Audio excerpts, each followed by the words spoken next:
नमस्कार, आप देख रहे हैं न्यूज़ 9 भारत और मैं हूं आपके साथ अशोक चौहान। देश और दुनिया की तमाम खबरों पर आइए डालते हैं एक नजर। आजमगढ़ जिला के बिलरियागंज थाना क्षेत्र के बरनापुर निवासी अविनाश सिंह पुत्र संजय कुमार सिंह की आर्मी सेना में कर्नल पद पर हुई नियुक्ति। क्षेत्र में खुशियों की लहर। अविनाश सिंह की प्राथमिक शिक्षा आनंद मेमोरियल स्कूल बिलरियागंज और इंटर की पढ़ाई आर्मी पब्लिक स्कूल जबलपुर में की थी। इंटर का रिजल्ट घोषित होने से पहले ही अविनाश का एनडीए में सिलेक्शन हो गया। इसके बाद उन्होंने देहरादून में 2019 तक अब तक आर्मी की ट्रेनिंग किया और 13 जून 2020 को सेना के 8वीं गोरखा रेजिमेंट में लेफ्टिनेंट के पद पर नियुक्त हुई।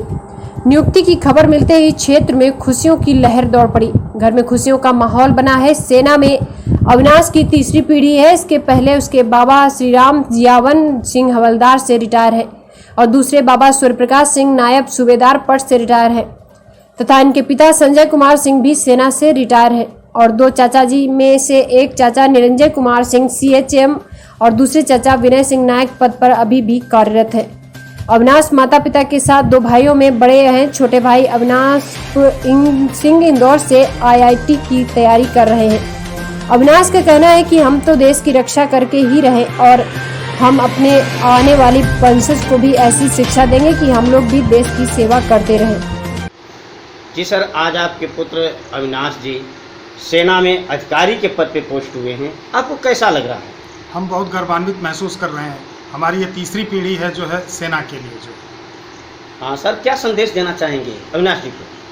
अविनाश को हम यही कहेंगे कि सबसे पहले देश, इसके बाद जो है परिवार और सेल्फ अपने लिए। बाबा जी, आप क्या कहना चाहेंगे अपने पौत्र के बारे में, अविनाश जी के बारे में?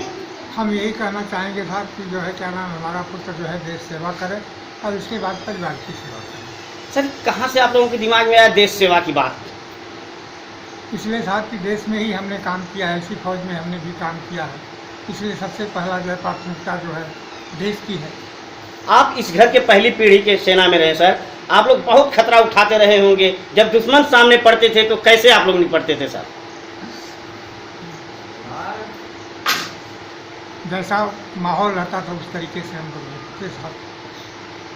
यहाँ खबरों का सिलसिला कभी नहीं थमता। सिर्फ और सिर्फ बने रहिए न्यूज़ 9 भारत पर। अब चाहेंगे इजाजत। नमस्कार।